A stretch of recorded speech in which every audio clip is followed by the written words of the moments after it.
नमस्कार प्रिय विद्यार्थियों। आज की कक्षा में हम पाठ जो पढ़ेंगे बहुत ही रुचिकर पाठ विनीता पांडे द्वारा रचित संघर्ष के कारण मैं तुनक मिजाज हो गया। ये धनराज पिल्ले के साथ लिया गया एक साक्षात्कार था, उसी का अंश है। आइए हम देखते हैं इस पाठ में क्या चीज़ें हैं। आप ये जो चित्र देख पा रहे हैं, क्या आपने पहचाना ये कौन है? जी बिल्कुल सही पहचाना आपने, ये धनराज पिल्ले हैं। किस चीज़ में ये ज़्यादा प्रसिद्ध थे? आप सभी अगर धनराज पिल्ले को पहचान पाए थे तो आप सभी निसंदेह जानते होंगे कि ये हॉकी में बहुत ही ज़्यादा प्रसिद्ध थे। इसके अतिरिक्त खिड़की पुणे के तंग गलियों से लेकर मुंबई के पवई हीरानंदानी कॉम्प्लेक्स तक जीवन उनका बहुत ही कष्टसाध्य रहा था। आप चित्र में देख पा रहे होंगे, ये खिड़की वो जगह है जहाँ वो रहते थे, और उसके बाद जो जिस जगह रहते थे खिड़की, उससे यहाँ तक, यानी कि इस जो सुंदर सा इलाका है, इस इलाके में आने तक का सफ़र उनका बहुत ही कष्ट कर रहा था। ये पाठ जो है एक प्रसिद्ध हॉकी खिलाड़ी धनराज पिल्ले का 35 वर्ष के हो जाने पर विनीता पांडे द्वारा लिया गया साक्षात्कार है, जिसमें धनराज पिल्ले के बचपन से लेकर अब तक की प्रमुख घटनाओं का वर्णन है। धनराज पिल्ले का बचपन अनेक कठिनाइयों से भरा हुआ था। उनका परिवार बहुत गरीब था। इनके दोनों बड़े भाई हॉकी खेलते थे। धनराज भी हॉकी खेलना चाहते थे, परंतु क्या होता है कि उनके पास हॉकी स्टिक खरीदने के लिए पैसे ही नहीं थे। इसलिए वह अपने साथियों की स्टिक उधार मांगकर खेलते थे। जब इनके बड़े भाई को भारतीय कैंप में चुन लिया गया तो उन्होंने धनराज को अपनी पुरानी स्टिक दे दी थी, जो धनराज की अपनी पहली स्टिक बनी थी। तो इनको खेलने का तो शौक था, लेकिन गरीबी के कारण इनको वो स्टिक शुरू में नहीं मिल पाई थी। बाद में इनके भाई की वाली स्टिक इन्हें प्राप्त हो गई। इन्हें सन 1985 में मणिपुर में खेले जाने वाली जूनियर राष्ट्रीय हॉकी खेलने का अवसर मिला। उस समय ये 16 वर्ष के दुबले पतले छोटे बच्चे जैसे चेहरे वाले दिखाई देते थे। सन 1986 में इन्हें सीनियर टीम में चुन लिया गया और ये मुंबई आ गए। इसी वर्ष इन्होंने और इनके बड़े भाई रमेश ने मुंबई लीग में बेहतरीन खेल खेलकर धूम मचा दी। तो आप चित्र में देख रहे होंगे, हॉकी स्टिक खेलने के लिए पैसे नहीं थे और इन्हें समय समय पर अपने दोस्तों से हॉकी स्टिक लेकर खेलना पड़ता था।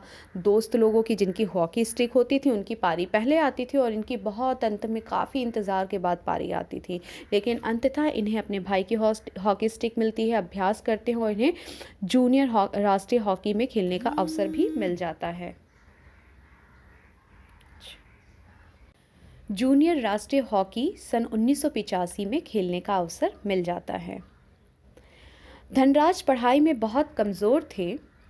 वे 10वीं तक ही पढ़ पाए थे। उनका मानना था कि यदि वे हॉकी के खिलाड़ी नहीं होते तो शायद उन्हें चपरासी की नौकरी भी न मिलती। अब उन्हें गर्व है कि वह बैचलर ऑफ साइंस या आर्ट्स भले ही ना हो, परंतु बैचलर ऑफ हॉकी तो हैं। तो बच्चों, यही होता है, हम जिस क्षेत्र में अच्छे हों उसी क्षेत्र में अच्छा कर लें और अपना बेस्ट वहाँ दे दें तो वो भी बहुत बढ़िया होता है। इन्होंने जहाँ भी दिया अपना बेस्ट दिया। इनको हॉकी आती थी, इन्होंने हॉकी में अपना नाम कमाया और अपने जीवन को बदला, संवारा। विनीता पांडे ने जब उनसे उनके तुनक मिजाज होने का कारण पूछा तो उन्होंने स्वभाव का कारण अपने बचपन से जुड़ा हुआ बताया। उनकी माँ को उनके पालन पोषण के लिए बहुत मेहनत करनी पड़ती थी। वह अपने गुस्सा रोक नहीं सकते थे। अन्य लोग उन्हें उकसाते थे, जिससे उनका गुस्सा और भी अधिक हो जाता था। उन्हें ज़िंदगी में छोटी छोटी चीज़ों के लिए संघर्ष करना पड़ा था, इससे वे चिड़चिड़े हो गए थे। वे भावुक भी बहुत हैं, मगर वे किसी को कष्ट में नहीं देख सकते। वे अपनी गलतियों पर माफ़ी मांगने में भी संकोच नहीं करते, लेकिन इसमें उनकी माँ ने बहुत ही उनको पालन पोषण किया, उनकी कड़ी मेहनत में उनका सहयोग दिया और माँ की प्रेरणा स्रोत से ही वो अपने जीवन में अच्छा कर पाए थे। और अंत में वो अपने लक्ष्य को हॉकी को प्राप्त कर लेते हैं। उन्होंने बताया कि कृत्रिम घास को देखकर वो विज्ञान की तरक्की पर अचंभित थे जब वो पहली बार उस मैदान में गए तो। उनकी सबसे पहली कार सेकेंड हैंड अर्माडा थी। बाद में 2000 में उन्होंने फोर्ड आइकन खरीदी। फिर सर्वप्रथम 1994 में पुणे के भाऊ रोड पर 2 बेडरूम का फ्लैट खरीदा। बाद में 1999 में महाराष्ट्र सरकार ने पवई में एक फ्लैट दिया। उन्होंने बताया कि उन्हें खास तब महसूस हुआ जब वो राष्ट्रपति से मिले थे। आप देखें, वो जब राष्ट्रपति से इस चित्र में मिल रहे हैं तो उनके चेहरे की खुशी और उनका वो भाव वो अपने आप में अचंभित कर देने वाला था। शब्दार्थ: कष्ट साध्य, तकलीफ से भरा, जुझारू, लड़ने वाला, तुनक मिजाज, चिड़चिड़ा, उम्मीद, आशा, मायूसी, निराशा, फिसड्डी जिससे कुछ करते धरते ना बनता हो, कृत्रिम, मनुष्य द्वारा बनाया हुआ। प्रश्न: साक्षात्कार पढ़कर आपके मन में धनराज पिल्लई की कैसी छवि उभरती है? साक्षात्कार के अनुसार धनराज पिल्लई खुद दिल से सीधे, सरल और भावुक व्यक्ति हैं। वे बड़े ही कठिन आर्थिक संघर्षों से गुजरे जिससे वे अपने आप को असुरक्षित समझने लगे थे। उन्हें गुस्सा बहुत अधिक आता है, परंतु वो अपने घर परिवार की बहुत इज्जत करते हैं। उन्होंने अपनी प्रसिद्धि पर ज़रा भी अभिमान नहीं है। उन लोगों को लगता है कि उनके स्वभाव में तुनक मिजाजी आ गई है, परंतु आज भी वे सरल व्यक्ति ही हैं। आइए अगला प्रश्न देखते हैं। धनराज पिल्लई ने ज़मीन से उठकर आसमान का सितारा बनने तक की यात्रा तय की है। लगभग 100 शब्दों में इस सफ़र का वर्णन कीजिए। उत्तर कुछ इस प्रकार होगा। धनराज पिल्लई की ज़मीन से उठकर आसमान का सितारा बनने तक की यात्रा बहुत ही संघर्षपूर्ण है।